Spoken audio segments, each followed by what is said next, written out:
My name's Dan Small and I'm from, I don't know, New Zealand, Australia, Barbados, Wales, all over the place. I think anywhere is a good place to be healthy, but it's easy to be healthy in Sydney. Yeah. My dad was a bodybuilder when he was quite young and kind of instilled in me at quite a young age how important your health is. So he was quite older when he had me. He was in his 40s when he had me. But he never really acted his age. Even in his 50s, 60s, up until his 70s, he was just immaculate health, always had energy, could do anything, never had problems, like he was never sick. So yeah, my dad really instilled in me how important health, exercise, fitness is. I think the most valuable lesson is I learnt you can have a really amazing, healthy lifestyle up until your 80s if you stay mentally fit. So he got Alzheimer's. That was the only thing that stopped him. The only thing that really held him back was Alzheimer's, and he had to stop exercising. And even then, we were like a bit worried that God, he's going to live till he's 100, but his mind is going. And I guess the thing with the Alzheimer's, it eventually stops your mind, stops your body from working. But he'd taken such good care of himself all his life. So that, yeah, the most valuable thing I've learned from him is like what an amazing quality of life you can have if you look after your body. I've always been health conscious and I've always exercised because of Dad.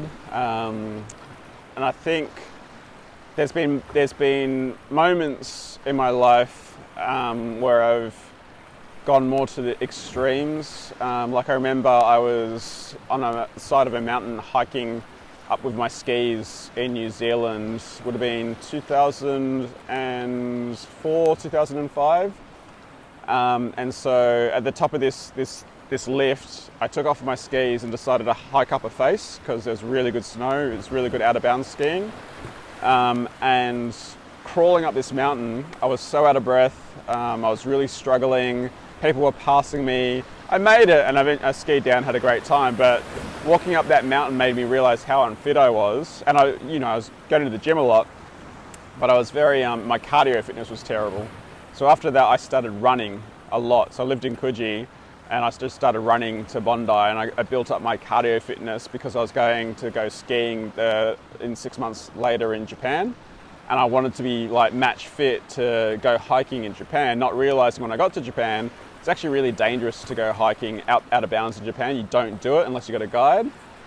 So I did all that, kind of for a waste, but at the same time I got the benefit of getting really fucking fit. And so there's been moments like that, or where I've noticed like I've slipped a little, like my weight, my health, my eating hasn't been great, and it's prompted me like recently,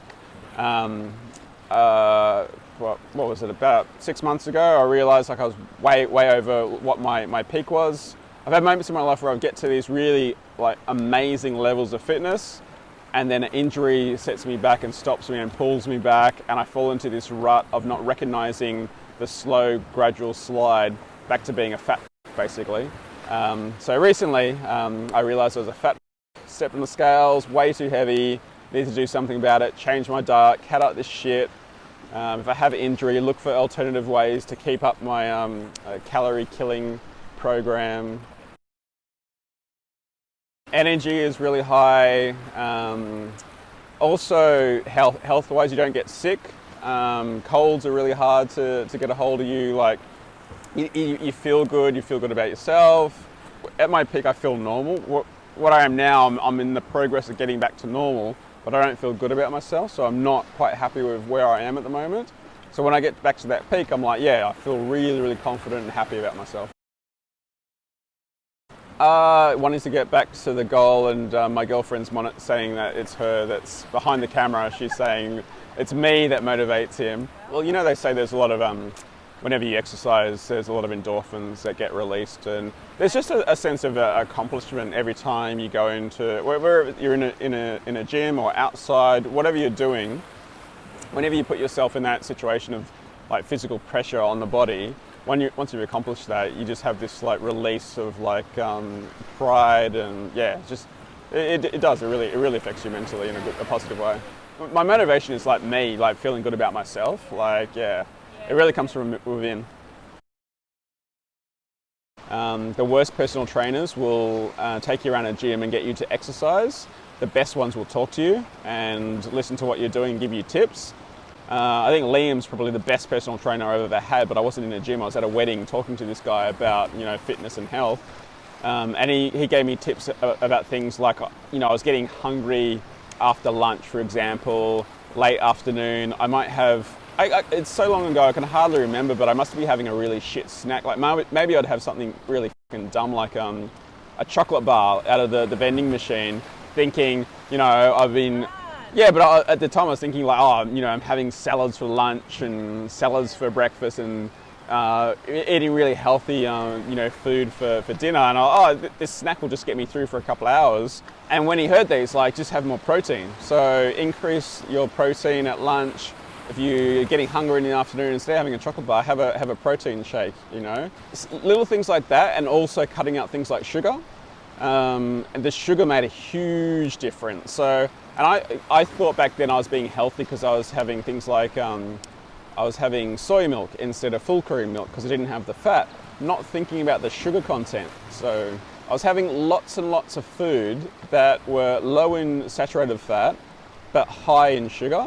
And after that conversation, I then went and watched a movie called The Sugar Movie, or That Sugar Movie, which really goes into the sugar film, and really goes into detail about how sugar works in the body. And it totally changed my prospect and my outlook on how I view health food. And I switched from soy milk to unsweetened almond milk. I cut sugar completely out of my diet, kept saturated fat really low, did the same fitness regime, and I went from 86 to about 80 kilograms in about a month and a half, 2 months. Like, it all just fell off once I changed that. So yes, get rid of sugar, get rid of saturated fat, and exercise is really important. Cardio is super important, not just doing weights. I think like building muscle mass is really important, but you can't forget cardio. Because my dad was a bodybuilder, I traditionally grew up doing a lot of weights and stuff, and I would like put cardio to the side. I'd do little bits of it. Now I'm like, I'd say 70 to 80% of my workout is cardio, and then the last 20 to 30% is weights.